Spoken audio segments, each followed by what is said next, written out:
Hello everybody, welcome back. Today as well we have got another video. In this video I'll show you how you can change location on Badoo. But before that, please do make sure to like our video, subscribe our channel, and yes, without any further delay, let's start.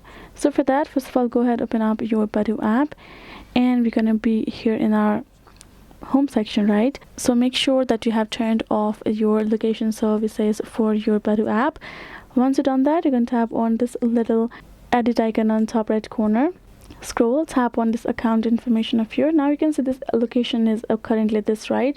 This is our current location. Once you have turned off your current location, you're going to come over here, tap on it, then you will be able to, you're most likely to get the option of changing your location for you to simply need to show, right?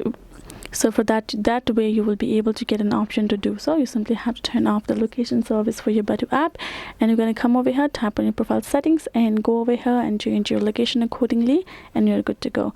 You can also change the location radius of your nearby finds as well. But that is it. Hope this video was helpful to you all. Thank you so much for watching, and yes, I'll see you guys in our next video.